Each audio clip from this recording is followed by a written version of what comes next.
कैसी चल रही है। सचिव जी जवाब देते हैं बहुत बढ़िया। इसके बाद सीन शिफ्ट होता है फुलेरा गांव में, जहां हम नए सचिव को आते हुए देखते हैं। और जब वो पंचायत ऑफिस पहुंचता है तो वहां ताला लगा हुआ देखकर वो प्रधान को फोन करता है, लेकिन प्रधान जी और विकास दोनों उसका फोन नहीं उठाते। दूसरी तरफ हम प्रधान जी को देखते हैं जो विकास को कहते हैं कि विकास जरा ऑफिस में चक्कर लगाकर देख के आओ, वो नया सचिव कर क्या रहा है। तभी मंजू देवी प्रधान जी से कहती है कि क्यों पंगा ले रहे हो, करने दीजिए ना ज्वाइनिंग नए सचिव को। जिस पर प्रधान जी कहते हैं कि अगर इस नए सचिव ने ज्वाइनिंग कर ली तो हमेशा के लिए सचिव जी का पत्ता कट हो जाएगा, यानी ये सब सचिव जी के लिए इस नए सचिव को ज्वाइनिंग करने से रोक रहे हैं। वहीं वो नया सचिव रास्ते में घूमते हुए भूषण और विनोद से टकरा जाता है तो भूषण उससे पूछता है कि भाई साहब आप कौन हैं, जिस पे वो बताता है कि मैं इस गांव का नया सचिव हूं और इस गांव में चल क्या रहा है, मुझे ज्वाइनिंग करनी है पर अभी तक पंचायत ऑफिस का ताला नहीं खुला। जिस पे भूषण उसे भड़काने लगता है कि यहाँ पुराने वाले सचिव के जाने के बाद से ही वो पंचायत ऑफिस नहीं खुला और तुम्हारी औकात ही क्या है प्रधान के सामने। जिस पर सचिव भड़क जाता है और कहता है कि मैं कोई छोटा मोटा सचिव नहीं हूँ, मेरे सर पर विधायक जी का हाथ है। तभी वहाँ पर विकास आता है और नया सचिव उसे देखकर पूछने लगता है कि भाई साहब तुम ताला क्यों नहीं खोल रहे हो, अगर तुमने ताला नहीं खोला तो मुझसे बुरा कोई इंसान नहीं होगा। लेकिन विकास बिना कुछ भी कहे वहाँ से बाइक मोड़कर चले जाता है और नया सचिव पीछे से चिल्लाता हुआ कहता है कि अब तो मैं ताला तोड़कर अंदर घुसूंगा। तब भूषण उसे और भी भड़काते हुए कहता है कि तुम्हारे यहाँ पर कोई भी नहीं सुनने वाला, तो ये लो हथौड़ा और जाकर तोड़ दो ताला। ये सुनकर पहले तो वो हिचकिचाने लगता है, लेकिन भूषण के बार बार कहने पर वो ताला तोड़ने के लिए जाता है और भूषण और विनोद दूर खड़े होकर ये नजारा देख रहे थे। इधर विकास प्रधान जी को आकर बताता है कि उसने दरवाजा तोड़ने की धमकी दी है, क्या करूं, प्रहलाद चाचा को ले जाऊं। जिस पर प्रधान जी सोचते हुए कहते हैं कि चलो ले जाओ, लेकिन ध्यान रखना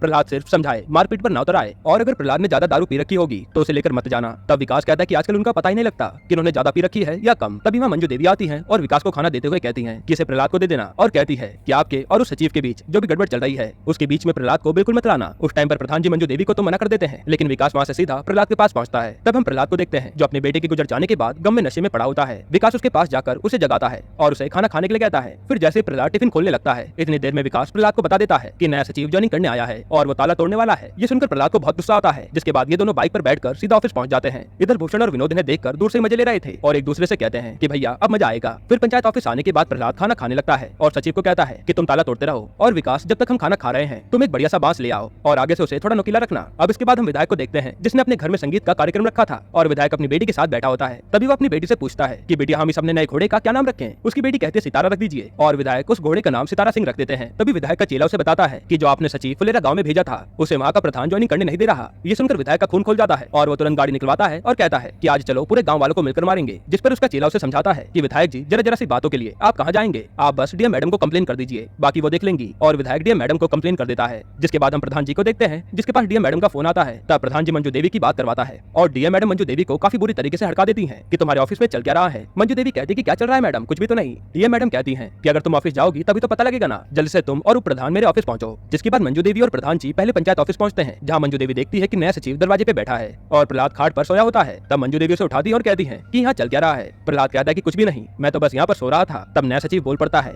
कि ये सो नहीं बल्कि मेरे को धमकी दे रहे थे, लेकिन तब तक प्रधान जी सचिव जी को डांट के चुप करवा देते हैं। तभी विकास वहाँ पर बांस का डंडा लेकर आता है और सचिव कहता है कि ये देखिए मैडम, ये इस डंडे से क्या करने वाले थे, लेकिन मैं डंडे वाला नहीं हूँ, आखिर मैंने विधायक को कॉल करके एक ही बार में सबको हिला दिया ना। तब मंजू देवी उसे सुनाकर चुप करा देती है। इसके बाद हम सचिव जी को देखते हैं जो अपनी प्रिपरेशन कर रहे होते हैं। तभी उसे व्हाट्सएप पर रिंकी का मैसेज आता है जिसमें रिंकी ने कहा था कि आपके ट्रांसफर रोकने के लिए यहाँ पर लड़ाई चल रही है, लेकिन सचिव जी उस पर कोई रिप्लाई नहीं देते। इधर मंजू देवी और प्रहलाद डीएम ऑफिस में बैठे होते हैं, जहाँ डीएम मैडम कह रही होती है कि आप क्यों विधायक से पंगा ले रही हैं, चुपचाप नए सचिव को ज्वाइनिंग करा दीजिए। जिस पर प्रहलाद कहता है कि नहीं मैडम, अगर ज्वाइनिंग करेंगे तो पुराने सचिव जी ही करेंगे, वरना विधायक का तो कोई भी चेला हमारे गाँव में ज्वाइनिंग नहीं कर पाएगा, और अगर करने की कोशिश करेगा तो मैं उसके हाथ पैर तोड़ दूंगा। ये कहकर वो ऑफिस से बाहर चले जाता है। फिर डीएम मैडम मंजू देवी को समझाते हुए बाहर आती है कि जरा प्रहलाद को समझाइए, बेकार में दुश्मनी मोल मत ले, वो विधायक वैसे भी बहुत गंदा आदमी है। अब यहाँ से ये सब सीधा पंचायत ऑफिस पहुंचते हैं, जहाँ वो सचिव अभी भी बैठा होता है और मंजू देवी उससे कहती है कि यहाँ पर आपको बस काम से मतलब रखना है, फालतू किसी के मामले में टांग नहीं अड़ानी। यानी मंजू देवी उसकी ज्वाइनिंग करवाने वाली है। तब सचिव कहता है कि हम क्यों किसी के काम में टांग अड़ाएंगे और ये आप मुझे बार बार धमकी देना बंद करिए, हमारे सर पर विधायक जी का हाथ है। ये सुनकर प्रहलाद को गुस्सा आ जाता है और वो उसी बात को उठाकर सचिव को मारने के लिए आगे बढ़ता है। तभी प्रधान के पास डीएम मैडम का फोन आता है और वो बताती है कि विधायक को जेल हो चुकी है, उस पर आरोप लगा है कि उसने कुत्ते को जान से मारकर खा लिया है। ये सुनकर सभी लोग काफी खुश हो जाते हैं, यानी अब विधायक गया तो इस नए सचिव को भी ज्वाइनिंग करने नहीं दिया जाता। अगले दिन रिंकी व्हाट्सएप पर मैसेज करके सचिव जी को बताती है कि आपका ट्रांसफर रोक दिया गया है, जिसे देखकर सचिव जी खुश हो जाते हैं और रिंकी को कॉल करके उससे सारी इन्फॉर्मेशन पूछते हैं कि ये कैसे हुआ, कब हुआ, और इसी के साथ एपिसोड 1 यहीं पर खत्म होता है। एपिसोड 2 की शुरुआत